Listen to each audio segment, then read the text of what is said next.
hello again, Michael. Hello, Nathan. How are you, man? I'm good. It's How are been you? it's been too long. Well, I don't know about that. We're basically just, Yeah, s- for the next day gonna be hanging out. face to face like this the whole I time. don't mind, man. This is good. I like it. I like it a lot. Yeah. So, and what did you call this now? I mean, it's late at night. It's like 10, 11 slash Yeah, 2, 3. I mean, we're gonna be here all night long. So I kind of lost track of time. yeah. So what did you call this now? This is, Mission Discovery, the evening Even hours. late night with Mission Discovery kind of Late thing. night with Mission There you Discovery. go.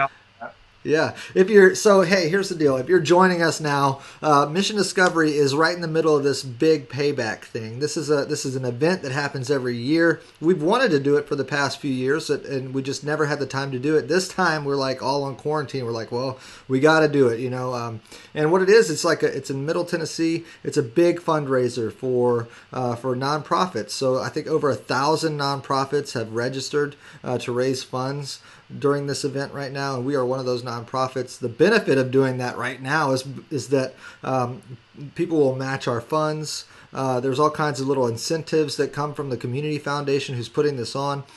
So like this is a big deal for Mission Discovery. Right now, our trips have been canceled through June and looking into July right now. And donations. Obviously, the economy is gone down, so a lot of people haven't been able to give like they normally would. So Mission Discovery basically right now really needs people to pull together and donate. You know, for lack of better, I have no other way to say it. Is we need people to donate. The ministry does need to go on, and we're going to check in with a lot of mission partners, ministry partners. But overnight for the big payback overnight, we are going to be playing some worship sets. We're going to be playing some devotionals from the past, and so our hope is just to keep getting people engaged. You know, these are all Mission Discovery family right here. So it's going to be really fun, man. And so if you look over to your comments, there's going to be links there, or a link especially there, and just click on that link. Go over to Mission Discovery Big Payback page. Sign up to do a campaign. Sign up to donate. Just do whatever you can to help Mission Discovery right now make it through, so that we can continue the ministry that God's called us to. How's that, Michael? Did that pretty much sum it up? And that's a great summary. yeah, We're just we feel strongly about what we're doing. God has really impacted my life. Really, Mission Discovery is one of the main ways that I feel like I have really kind of grown in my faith and connected, and yep, I'm honored that it also just happens to be the thing that I do as a job. But we wouldn't be where we're at, and we wouldn't be able to do it without the help of people, donating and giving and going on trips. Hopefully someday, very soon, we'll be able to fire that back up and get out there. And so, both through your donations and then your participation on trips, we just are excited to be with you and partnering with you. So, yeah, man. that's that. I think that's good. What are we gonna cut to now? Yeah, we're going to go to a worship segment first. So we're going to go worship with somebody, probably Robbie's crew right now. I'm going to see what I have pulled up over here, but probably Robbie's crew with one or two songs, and then we're going to go to Stu. So Stu, we do these devotionals every day at 11 a.m. and Stu was one of the first ones. Probably within the first couple weeks that we started doing this, Stu sent one in. And it was awesome. He's just talking about the power of words and how encouraging words versus discouraging words are really important, especially in times like we're in right now. So I think I don't need to talk anymore. I want to go get some water actually, while we listen to some worship and stay up with you all night long. So let's go to worship, and then let's hear from Stu.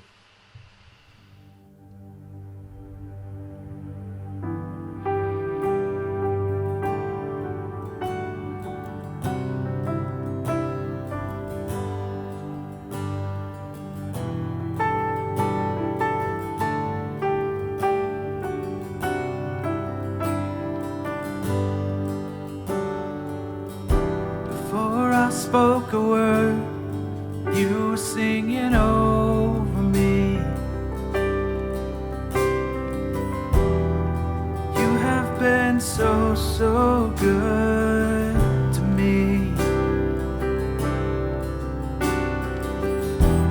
For I took a breath, you breathed your life in me.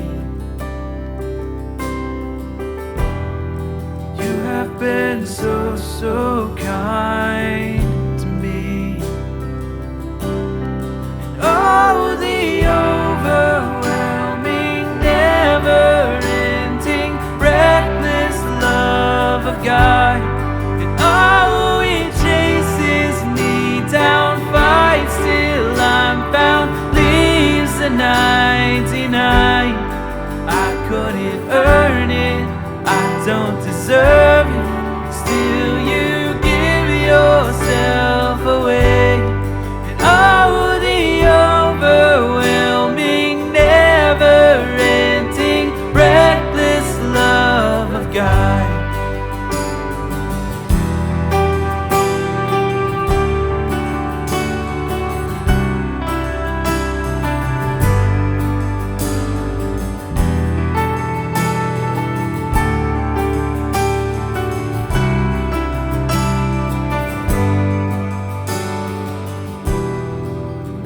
Your foe, still your love fought for me. You have been so, so good to me. When I felt no worth, you paid it all for me. You have been so, so kind to me. Oh, the overwhelming, never-ending, reckless love of God. And oh, it chases me down, fights till I'm found, leaves the 99. I couldn't earn it, I don't deserve it. Still you give yourself away. And oh, the overwhelming, never-ending, reckless love of God.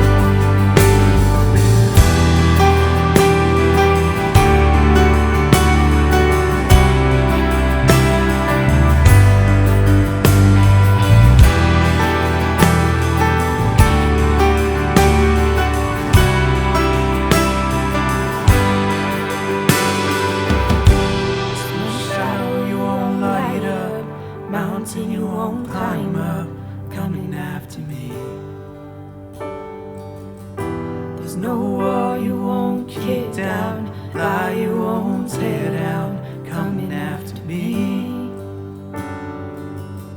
There's no shadow you won't light up, mountain you won't climb up, coming after me.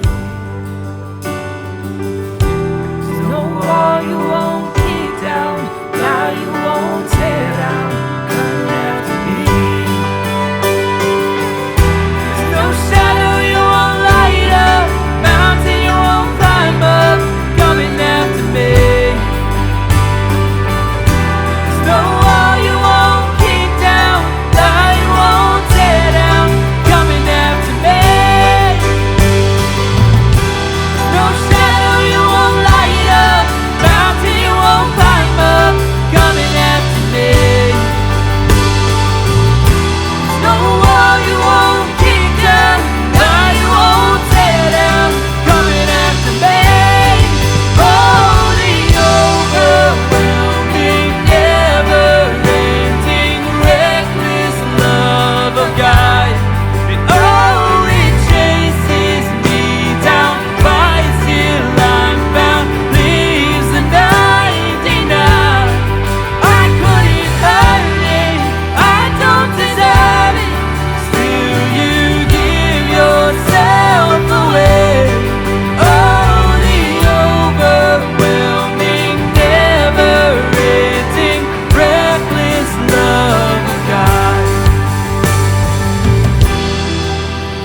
shadow you won't light up, mountain you won't climb up, coming after me.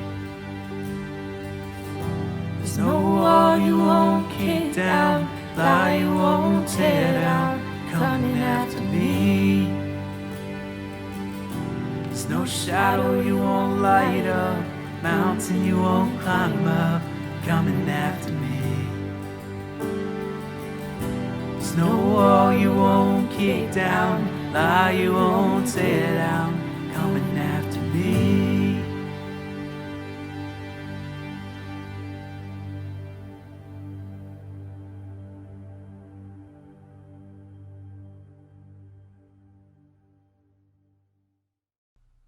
Howdy everyone. Hey, my name is Stu Chapman and I'm coming to you from deep in the heart of Texas in my temporary office, my 11-year-old's room. These are definitely weird times. But I've had the privilege of going on 2 different trips with Mission Discovery to Guatemala, where I was able to witness the amazing hospitality of the Guatemalan people and see what God is doing through Mission Discovery and some of their key partners. And this morning, I just wanted to offer some words of encouragement. I think that our words are incredibly important, especially during times like we're in now. And before we jump into all this, I need you to know that I have 4 kids, and I feel like I'm raising 4 barbarians. They're all wild, and they say some really crazy words. In fact, they make up their own words. I have an entire folder on my phone dedicated to weird things that they've said. For example, we were in the house one day, and one of my kids says something about a ding-dong maker. Like, what is a ding-dong maker? It took me a while to realize he was talking about the doorbell. This same kid was talking about, it was after we ate, and he was talking about his snack robe. His snack robe? What's a snack robe? Took me a while to realize that he was talking about his baby bib. We had a kid who said, hey, I really want to go eat at Whataburger. Whataburger. We're in Texas. It's a big deal. Another kid said we were on this hike, and he points down on the ground at this trail. He says, Dad, look, Skeetles. Skeetles? And I run over there expecting to see an open bag of candy, but he was talking about Beatles. Beatles is what he meant to say. These words, they make me laugh, and I love how words have so much power. The power to build us up, to change our day, to change our perspective. Words like, thank you, or I'm sorry, or I'm here for you, or you rock. I think these are powerful and encouraging words to hear. And as I look around, I know I'm not the only one who could use some encouraging words. We have a virus without a vaccine.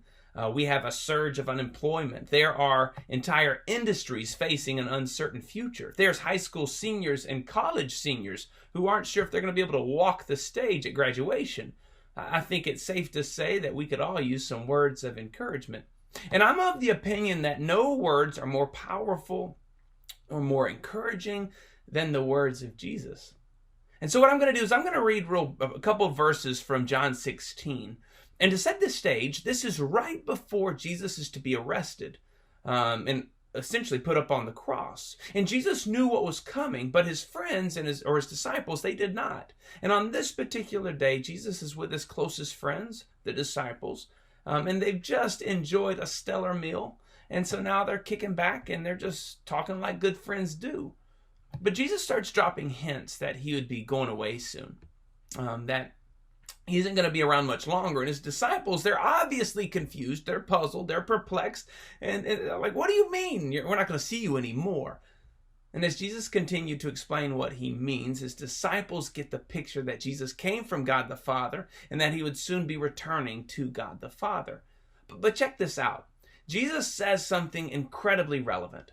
He looks at his boys and he says in John 16:32, he says, "But a time is coming and has come when you will be scattered, each to his own home. You will leave me all alone, yet I am not alone, for my Father is with me." And what Jesus is saying, the disciples will be all scattered in their own homes. When he's saying this, obviously he's not talking about COVID-19 virus, and that's why they're scattered in their homes like we are. But it was because of some of the same issues or some of the same emotions that we're feeling today. Jesus was dropping hints that the disciples would be scattered in their own homes, hiding in fear after he would be arrested, that they would be hiding in fear of facing their own torture or their own persecution. And knowing what they would be facing, Jesus looks them square in the eyes and he says something beautiful. He says something comforting. He says something encouraging. And he looks at them and he says in John 16:33, he says, I have told you these things so that in me you may find or may have peace. In this world, you will have trouble, but take heart. I have overcome the world. He's saying, yeah, it's going to be difficult. But even though it'll be difficult, peace may be found in me. And I think that's fantastic. Knowing that they will face scary days, he's saying, hey, in me, you may have peace. Now, I don't know your story. I don't know the road that you're currently walking. Maybe you just lost your job. Maybe you've had a decline in revenue. Maybe you have family or friends that are sick. Maybe you have family on lockdown in a nursing home and you're no longer able to visit. Maybe you are homeschooling your kids like we are, and you are finding that you're not made to homeschool your kids, and it's incredibly frustrating. Regardless of your situation, I want you guys and gals to hear me say that in Jesus, you may find peace. Peace is not the absence of our problems or our issues or a virus without a vaccine. Rather, peace is found in God's presence. Jesus' shoulders and his back are strong enough to carry the burdens we face today and tomorrow. So I want to challenge y'all this morning to think of this question. What are you doing today to be in the presence of God? I have to assume you have extra time at home. So what are you reading? What are you singing? What are you listening to? What are you meditating on that's putting you in the presence of God? Jesus said, I have told you these things so that in me, you may have peace. In this world, you'll have trouble, but take heart. I have overcome the world. What are you doing today to be in the presence of God? All right, Michael, here we are again. That was awesome. We had some worship. We had some time with Stu. We're going to keep this thing going, man. We've got a lot of content. We got a lot of things that we can cut to, and just worshiping together and getting into God's Word. That's what Mission Discovery is all about. So it's really cool. If you're just joining us, this is the big payback. Michael, what is the big payback? So the big payback is an event that happens every year here in Middle Tennessee in the Nashville area, and it's open to nonprofits of all shapes and sizes, and really it's meant to be a way in which nonprofits here in Middle Tennessee can raise those necessary funds. And so the big payback basically offers incentives and prizes for those organizations that hit fundraising goals. So it's just really meant to be like an influx of enthusiasm and exposure for people like us. So we've never really participated in the big payback because we're always getting ready for mission trips. But everything's different this year because of the coronavirus and because we've been kind of stuck in our homes. So we decided, why not just jump in with all that we have, try to make the big payback as impactful as possible, especially since, right now everybody's feeling the strain, and nonprofits are definitely feeling that. So we need your help. We need your help to keep doing what we're doing. So that's why we've decided we're gonna stream content for this 24 hours. Hopefully, some of it is meaningful or valuable to you, and we hope that if you have been touched, if your life has been changed through your experience with Mission Discovery, that you would consider donating during this time. I'm sure there's links and stuff in the comments section about how you can do that, and Nathan probably has a little more information about that. But really, it's just 24 hours. Us putting out content to hopefully help you feel like, yeah, this is what I need to do right now, is engage and donate and pray. We could definitely use prayer as well. So. Yeah. The deal is like, for Mission Discovery, I haven't been surprised, but when we first started putting this thing together, Stephanie sent out something to us and said, hey, send out on your Facebook like how Mission Discovery has impacted you. And then, Michael, I think you've started like taking some of those stories and doing something different with them, right? But like, I've been amazed at going to Facebook and like seeing how Mission Discovery has impacted so many people and in different ways. And that's our hope and our prayer and what we know to be true when mission trips happen. So lives change on a mission trip. So yeah, this the whole donating thing and everything. We just need funds to keep going. Really, we want to see more lives changed and more people come closer to Christ. So yeah. So what we're going to do now is we're just going to go over to worship again. We're going to do a couple songs, and then we're going to listen to a speaker. Our speaker is coming up. His name is Stan Harrell. A lot of you are very familiar with Stan. So, and I know that Michael, you and I are. He's a mentor of ours and just a really good guy. He's speaking to us about hearing the voice of God, a really important message for us right now. So I think I'm just going to click over to some worship, and we'll hear from Stan, and I'll see you in a minute, Michael. All right. Sounds great.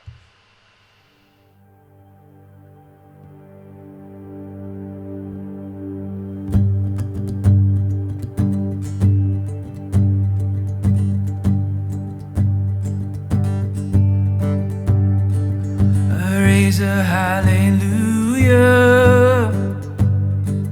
in the presence of my enemies. I raise a hallelujah louder than the unbelief. I raise a hallelujah. My weapon is a melody. I raise a hallelujah, and heaven comes to fight for me. And I'm gonna sing in the middle of the storm, louder and louder, gonna hear my praises roar. Up from the ashes, hope will arise. Death is defeated, the King is alive.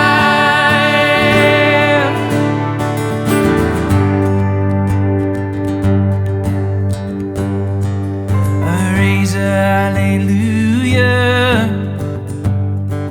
with everything inside of me. I raise a hallelujah, and I will watch the darkness flee. I raise a hallelujah in the middle of a mystery. And I raise a hallelujah. Fear, you lost your hold on me. And I'm gonna sing in the middle of the storm, louder and louder, gonna hear my praises roar. Up from the ashes, hope will arise, and death is defeated, the King is alive. Oh, I'm gonna sing in the middle of the storm, louder and louder,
hear my praises roll up from the ashes, and so will arise.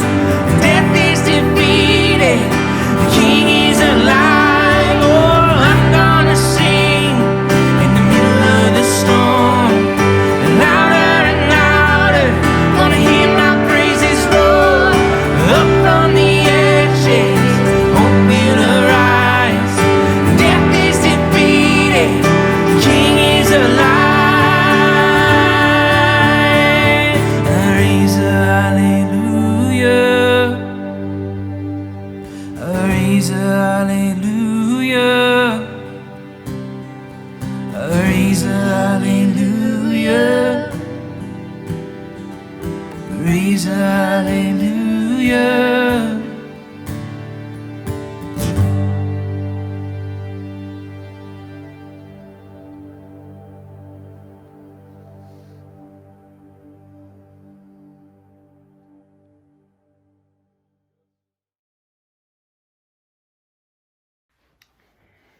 Thank you, Nathan. Thank you, Michael. It's really good to be with you this morning. It's been a while since I've been with Mission Discovery family and friends, so I'm happy to be able to connect with you this morning. My years at Mission Discovery, 15 on staff and a number of years before coming on staff at Mission Discovery, were really formative years in my life. Formative in the sense of a heart being developed for the nations, and also the opportunity to minister to literally hundreds of people, thousands of people around the world. It enhanced my heart for what God is doing and the voice that He wants to reach a needy world. And so I am very, very thankful. And it's been about 3.5 years now since departing Mission Discovery, and yet the days that I had with Mission Discovery are just as rich and just as meaningful in my life today as they were when I was in the middle of them. Well, today I want to share with you about voices. And while our activity in the United States because of the coronavirus has come to, in some cases, a screeching halt, but certainly limited to a great degree, there is one thing that I think has increased. And if you're like me, the increase has come in the number of voices we hear on a daily basis. Those voices come from all kinds of things. For me, they come from a lot of texts. They come from a lot of emails. They come from a lot of Zoom meetings and WhatsApp meetings. Video or WhatsApp messages are just flowing day in and day out, all day long. We see it on the TV. If you're looking at the news to try to figure out what's going on with the coronavirus, or binging your favorite TV program or a series of movies, there are a lot of voices vying for our attention. In 1 Samuel chapter 3, we have a story of a young boy. His name was Samuel. And if you recall, Samuel was taken to the temple at a very early age and was committed to lifetime service in the temple.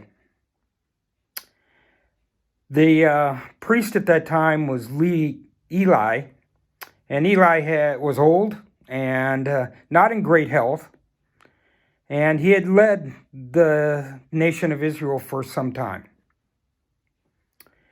And in chapter 3 of 1 Samuel, we have an interesting story. You probably recall it to a certain degree. It's Samuel hearing the voice of God during what we probably assume is the middle of the night. The lamps were burning in the temple, and they were lying down, and the Lord calls out to Samuel, Samuel, Samuel.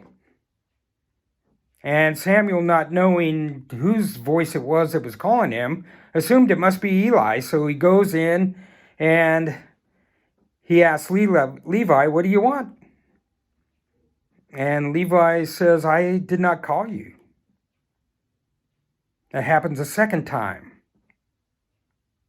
It happens a third time. And Eli finally realizes that it isn't he calling out to Samuel, but rather it is the Lord. So he gives Samuel's instruction to go back, and next time that it happens, just say, Lord, here I am. I hear you. And we know what happens. Samuel hears the voice of God again. He recognizes the voice of God. And then God calls him into service, even at a young age, even as a little boy. There are a couple of things in this passage that might elude us a little bit because they're not real significant parts, because the significant part is that Samuel begins to listen to the voice of God. But there's one particular item that sometimes is missed. And I know I've missed it a number of times. Even as I've taught and I preached on this passage, there are a number of times I've missed it. And that is that Samuel was laying next to the ark. The Message calls it the chest of God. We know it from the scriptures as that article in which God symbolized his presence. And it was understood that the presence of God was actually encased in the Ark of the Covenant. All we know is that the Ten Commandments were in there and nothing else visible to the human eye. And yet it represented the presence of God. And look where the young boy Samuel was lying. He was lying near to the presence of God. I suppose that Samuel probably didn't have as many voices speaking to him in the ancient times as we do today, with all of our technology and all the things that we do, the busyness and the numerous voices, a cacophony of noise that comes our way, even on a daily basis.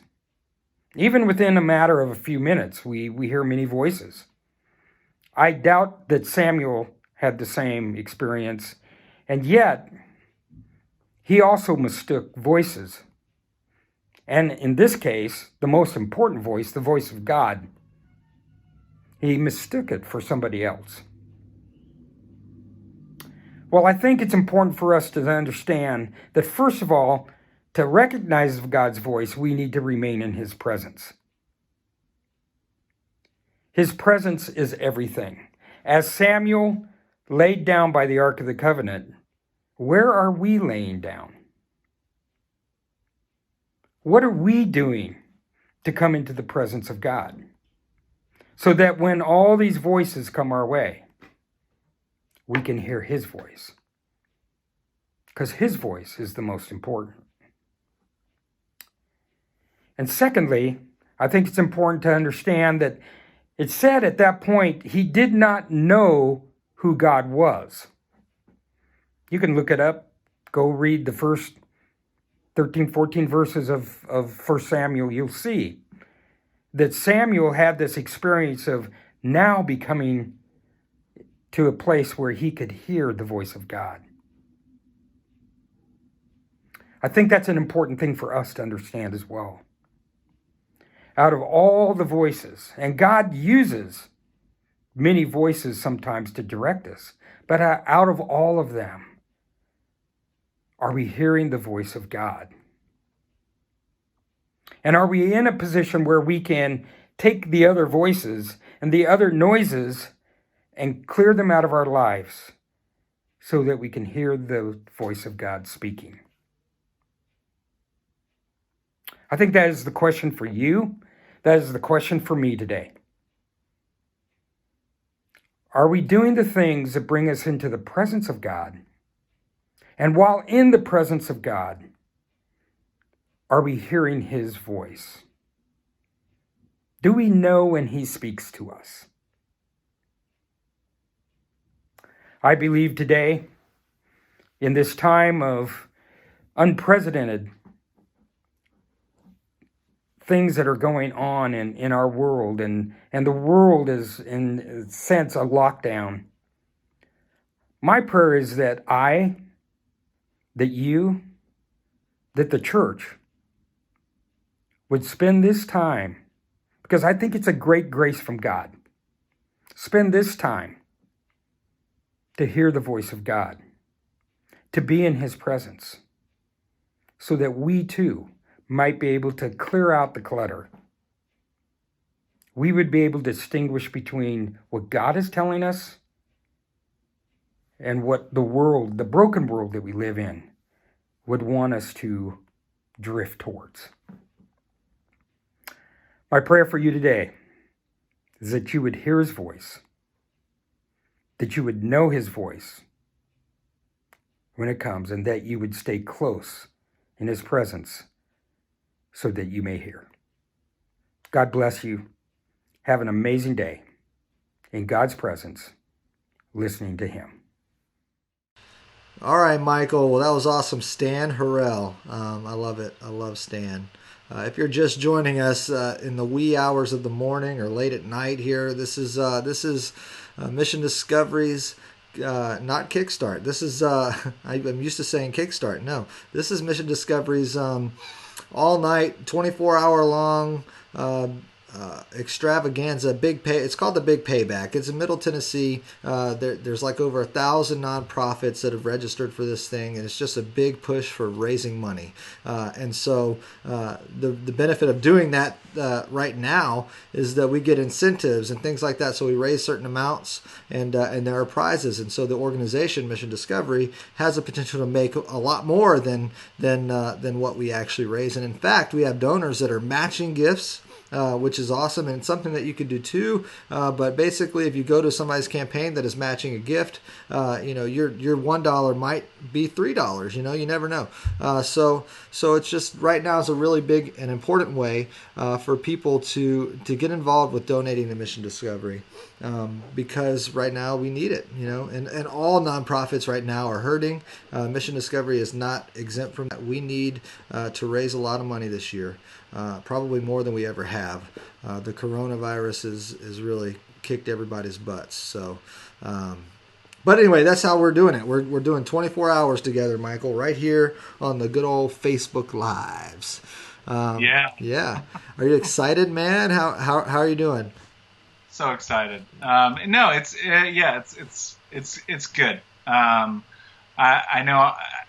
I kind of pitched this idea a couple weeks ago, and so I can't believe it's actually here. It's like Christmas for me. We're unwrapping the present of spending 24 hours online. I don't know if it's the gift that I expected, but it's the gift I got. It's the gift that keeps on giving. Minute after minute after minute after minute. No, it's good. I love it. It's a lot of fun, actually. So I will say I do miss my wife. She actually went to Illinois when she was like, okay, you guys are gonna be doing 24 hours. I'm not gonna see you for like 2 days or even like a week, because how long did it take us to prepare for this, Michael? I mean, literally, when I pitched it, 3 weeks ago, and we haven't stopped since. No. So she got tired of it, and she just left. She was like, "I'm going to my family's house. You have fun with that." No, Wow. There's no hard feelings. She just wanted to be up there for Mother's Day. That's so great. Let me clarify. That's why she went up there. So, and awesome. Yeah. And then I couldn't join her because here I am. The big payback. And then we've got staff meetings next week. So it's kind of like Mother's Day sandwich in between. So I'm just like, well, I'm going to sit here with the dog, and whatever free time I get, I'll go out and play disc golf. How about that? There you go. Anyway, so next, Michael, we have Dan. Ooh, Dan. So Dan wrote a sweet book. Oh, man, I don't have it up here. It's downstairs. I have it. It's called Suffer Well. Dan Herod. Yeah. Oh, it is downstairs, man. You know what I have up here? I have you're going to love this. Guatemalan coffee. Now, I bought these to give. I was in Guatemala in March, and I got these to give to friends. But when I got back, it was like everything was already shutting down. And so they were real weary about getting Guatemalan coffee. I bet they wish they had it now. I wish, I had some brewed right now, because it is. We should, like, at some point we could do, like, the next person that donates $100 gets this bag of I don't know. It's this half-empty can of Fresca. Probably shouldn't spitball live on the air, but that's what you get during the big payback. This is the real conversations here that I'm sure you're really interested in. Anyway, this is that's what I have. I don't have his book, Dan Herod's book. I don't have it, but it is really good. Suffer Well. I really highly suggest it to anybody that has experienced pain in their life, trauma and things like that. It's a really good book. So we've got Dan Herod coming up first, though. We're going to go to worship, and if you're confused about what we're doing, click the link in the comments section. That is where you can find our Big Payback donation page. We are raising money right now for Mission Discovery. We need to keep the lights on and keep the ministry going. So, all right, let's click over to worship, and then Dan Herod has a talk with us. So.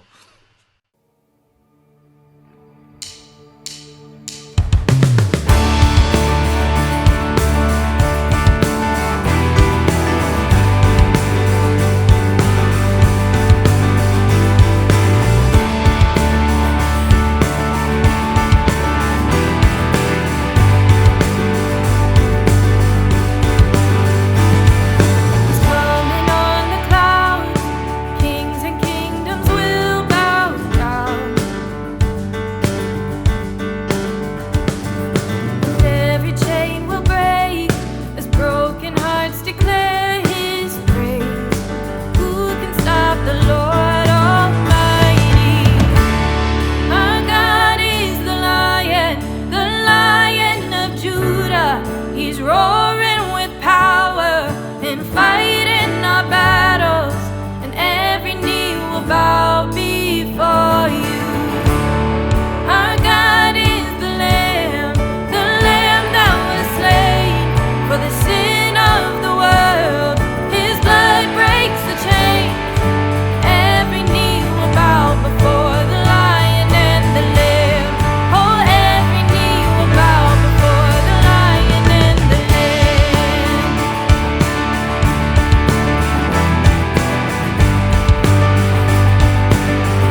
Mission Discovery family. My name is Dan Harrod, and I am excited to be with you today.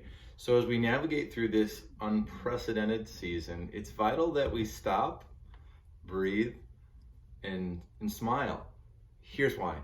God's got this. He has this all under the realm of his control. Now, has he caused all this to happen? No. Has he allowed it to happen? Yes. And if he's allowed it to happen, that means that he's got an idea. He's got a good idea. In fact, it is so good, we can't even comprehend just how much good God is going to do through this pretty difficult season. So several years ago, I woke up one morning thinking it was going to be a great Saturday. And it was. It was an awesome Saturday until I went to bed that night. Because that night I went to bed with a face that was paralyzed. Half my face was not working. Have you ever heard of Bell's palsy? That's basically where half your face goes on strike and says, no, I don't wanna. So picture yourself looking into a mirror and this eyebrow doesn't move. Or when you smile, your mouth pulls all the way to the one side of your face because the muscles on the other side of your face, they don't work. And that was my world, not for one day, not for 2 days, not for 3, not for 1 week, not for 2 weeks, not for 3, not for 1 month, not for 2 months, not for 3, but for 5 months.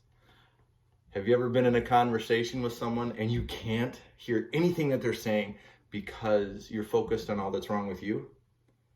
That was me. That was my world. I hated looking into the mirror. I hated being seen because I felt so ugly. Now, thankfully, I've got about 90% of my face back, so I don't feel so awful. In fact, I'm actually at a really good place with my face, and I'm thankful for that. But why did God allow that to happen?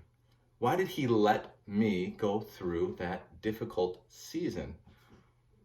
I don't understand the why, but I do know that God's good. And here's a question that we should consider. Why do we think that hardship isn't going to come?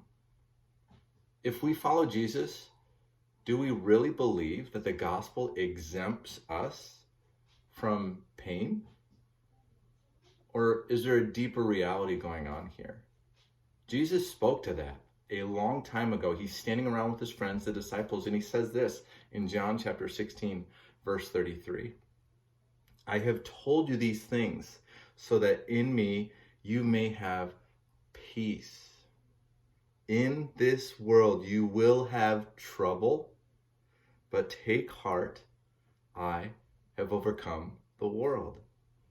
Jesus promises you and me abundant life. He came, he gives, and he lives to help you and me live abundantly. But right there in that sentence that I just read from God's word, Jesus also promised suffering. Let that sit for just a second. Suffering in life is not a probability if we follow Jesus. It's a promise. It's not if we're going to suffer. It's actually when. So maybe we should ask how you and I are going to suffer. That word that Jesus used in that sentence that I just read from the Bible for trouble literally means tribulation, which is just a really fancy way of saying ouchie mama. And so here we are, our Savior, Jesus, the one who went to the cross for us, went to the grave for us, came back from the grave for us, and is now at the right hand of the Father, interceding for us. He promised us that it's going to be difficult sometimes. It's going to hurt. But then he gave us an incredible promise after the first one, a better one, if you want to go there with me. He said that he's overcome it all. He is our champion. He is our victor. He is the one who went to hell and back for you so that you could live when you feel like you're going through hell, because you best believe He's going to write a comeback story for you. So keep this in mind. Suffer well. Think about how you are going to get through this day. Don't pull your tomorrows into today. We don't have enough energy for that. Let's keep ourselves fully rooted in today, knowing that Jesus is with us. He walks with us through even the valley of the shadow of death. So let's keep that in focus. Before we end this video, I want to share just a quick video that my daughter and I made that will help us all keep it in focus. I hope you enjoy it. I want to introduce you to somebody really quickly. This is my daughter, Cammie, and she is amazing. Oh, she got me good. But I just needed to show you my amazing and cute little girl. So if you're like me, you are wearing multiple hats. As you think about all the hats that you have to wear right now in this season of life, it can feel a little bit overwhelming. So I want to just share one brief thought of encouragement with you today. Here it is. Now is not forever. Now is not forever. Whee! When you think about all that's coming at you right now, it can feel overwhelming, but here's the beauty of perspective. It will either produce or prevent perseverance in our lives. And when we embrace a perspective that is productive, we can remember this truth. Now is not forever. So as we walk through this season of difficulty, of challenge, let's embrace the truth that now is not forever. So no matter what kind of hat you find yourself wearing right now, remember this truth. Now is not forever. Great. Yay! Great job, Kim. I'm a firefighter. Plain and simple. Plain and simple. Woohoo! Mission Discovery family, thank you so much for the privilege of being with you today. God bless.